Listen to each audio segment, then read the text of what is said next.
जम्मू कश्मीर में जैसे जैसे हालात मामूल हो रहे हैं, लोगों पर लगाई गई पाबंदियां भी कम की जा रही हैं। यहां आज से 190 प्राइमरी स्कूल खुल गए हैं। यहां 15 दिन से स्कूल कॉलेज बंद रहे थे।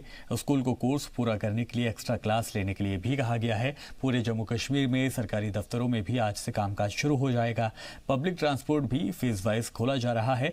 जम्मू कश्मीर में हालात मामूल हो रहे हैं। कौमी सलामती मुशीर अजीत डोभाल, वजीर दाखिला अमित शाह और दाखिला सेक्रेटरी ने यहाँ पूरी प्लानिंग कर रखी है। सोशल मीडिया पर अफवाह फैलाने वालों के खिलाफ सख्त कार्रवाई की जा रही है। इसके अलावा लीगल ओपिनियन भी लिया जा रहा है। माहौल खराब करने वाले लोगों को पहले से ही हिरासत में ले रखा है।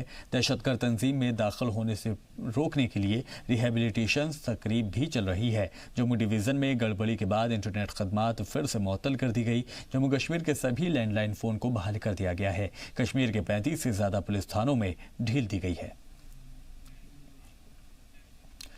तो क्या कश्मीर के आर्टिकल 370 से आज़ाद होने के बाद अब पाकिस्तान मकबूजा कश्मीर के भी पाकिस्तान से आज़ाद होने और वापस हिंदुस्तान के साथ जुड़ने का वक्त करीब आ गया है?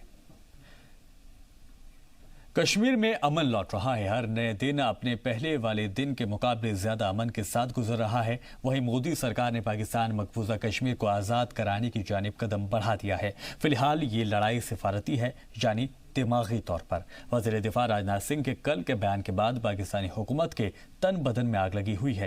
राजनाथ ने कल कहा था कि पाकिस्तान से अब कोई भी बात होगी तो कश्मीर पर नहीं, कब्जे वाले कश्मीर यानी पीओके पर होगी। जमीन के उस टुकड़े पर होगी जो पाकिस्तान ने हड़प रखा है।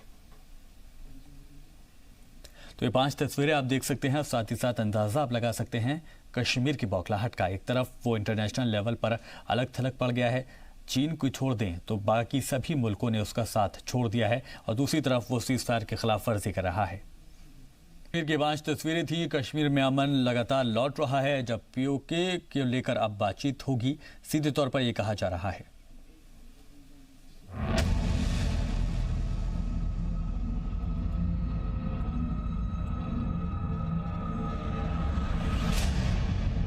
कश्मीर पर मात खाकर पाकिस्तान का नया पैंतरा।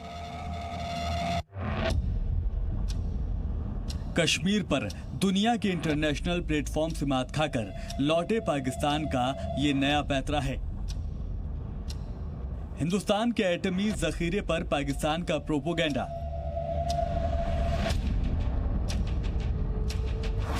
आर्टिकल 370 पर मिली हार के बाद पाकिस्तान दुनिया को फिर बरगलाने के लिए निकला है।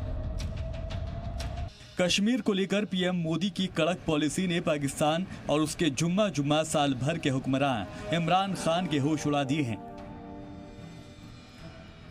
कश्मीर मुद्दे पर यूएनआरसी में भद्द पिटवाने और कश्मीर के मसले पर टांग ना अड़ाने की हिदायत मिलने के बाद पाकिस्तान और इमरान खान पर वजीर दिफा राजनाथ सिंह के एक के बाद एक 2 बयान किसी एटम बम की तरह गिरे हैं। एटमी हथियारों को लेकर नो फर्स्ट यूज की पॉलिसी में बदलाव के इशारे देने और ये कहने कि पाकिस्तान से बात होगी तो सिर्फ कब्जे वाले कश्मीर पर होगी। राजनाथ के बयानों ने पाकिस्तान में खलबली मचा दी है। खान ने 3 ट्वीट करके हिंदुस्तान के एटमी हथियारों को दुनिया के लिए खतरा बता दिया। यही नहीं, ये भी जताने की कोशिश की कि मोदी की हिंदूवादी सरकार के हाथ में एटमी बटन होना दुनिया पर खतरा है। जबकि अमेरिका समेत दुनिया के कई मुल्क कई बार आशंका जताते रहे हैं कि पाकिस्तान का एटमी प्रोग्राम वहाँ मौजूद इस्लामी दहशतगर्द तंजीमों की पहुँच में है। अमेरिकी थिंक टैंक तक कई बार रिपोर्ट में कह चुके हैं कि पाकिस्तान का एटमी बटन कभी भी दहशतगर्दों के हाथ लग सकता है। यह आर्टिकल 370 को बैनुल अक़वामी मुद्दा बनाने में मिली नाकामी का नतीजा है। खलबली बता रही है कि पाकिस्तान डर गया है। मोदी सरकार ने पहले कश्मीर से आर्टिकल 370 हटाकर पाकिस्तान की दखलंदाजी के रास्ते बंद किए। अब पीओके को अपने एजेंडे में ऊपर रख दिया। पता इमरान खान को भी है कि मोदी का मिशन कश्मीर अभी पूरा नहीं हुआ। इन्होंने प्लान बनाया हुआ है आज़ाद कश्मीर में एक्शन लेने का। जिस तरह पुलवामा के बाद इन्होंने बालाकोट में एक्शन लिया था, उससे भी हमें जो इंफॉर्मेशन है ज़्यादा खौफनाक प्रोग्राम बनाया हुआ है। दुनिया की नज़र उठाने से ये करने जा रहे हैं कश्मीर में, मकबूजा कश्मीर में, उसकी नज़र उठाने से इन्होंने आज़ाद कश्मीर में एक्शन लेना है। दरअसल पाकिस्तान को अंदाजा नहीं था कि कश्मीर पर हिंदुस्तान सरकार इतनी जारहाना हो जाएगी। दिफा एक्सपर्ट्स के मुताबिक गोल पोस्ट शिफ्ट कर दिया गया है तो खतरा पीओके पे मंडरा रहा है। कश्मीर को तो हमने 370 हटा के काफ़ी सुरक्षित कर लिया है। तो ये पाकिस्तान जान रहा है कि एक तरफ तो 370 के माध्यम से सिक्योर कर लिया कश्मीर को, अब गोल पोस्ट शिफ्ट कर दिया तो अब ध्यान मोदी सरकार की पीओके पे जा रही है।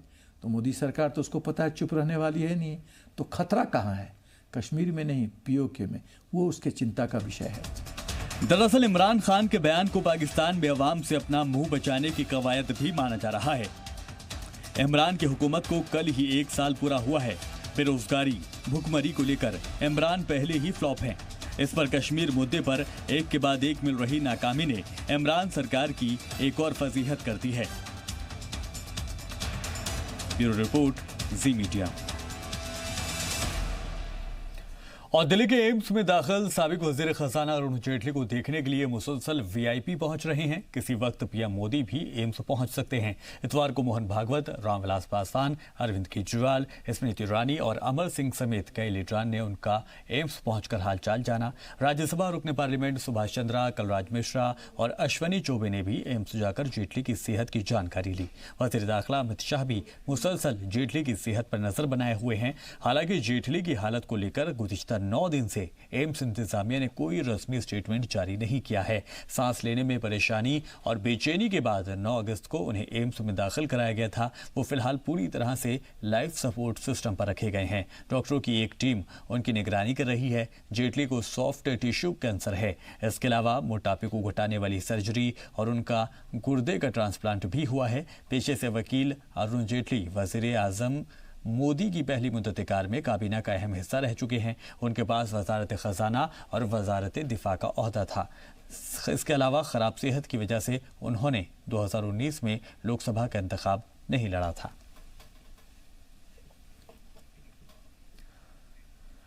आरएसएस की विंग मुस्लिम राष्ट्रीय मंच की जानिब से उत्तर प्रदेश की राजधानी लखनऊ में रक्षाबंधन महोत्सव का एहतमाम किया गया। पुराने लखनऊ में हुए इस महोत्सव में बड़ी तादाद में मुस्लिम ख्वातीन ने इंद्रेश कुमार को राखी बांधी और भाई बहन के इस त्योहार को खूबसूरत तरीके से मनाया। इस खास मौके पर आरएसएस लीडर इंद्रेश कुमार ने जमकर मोदी सरकार की तारीफ की और कश्मीर मुद्दे पर दफा 370 को खत्म किए जाने के फैसले को एक बेहतरीन मिसाल बताया। इस दौरान इंद्रेश कुमार ने अपने ख्यालात का इजहार करते हुए कहा कि 3 तलाक के नाम पर मुस्लिम ख्वातीन के साथ होने वाली ज्यादतियों को ट्रिपल तलाक बिल के जरिए रोका गया है। बल्कि केवल औरतों को आज़ादी नहीं मिली, मर्दों को भी गुनाहों से आज़ादी मिली है। नहीं तो वो गुनाह करते रहते थे। और इसलिए असली आज़ादी और असली औरत की इज्जत का काम इस बार की आज़ादी के दिन से और राखी के दिन से प्रारंभ हुआ है। उसी की सेलिब्रेशन के लिए आज ये सब इकट्ठे हुए हैं।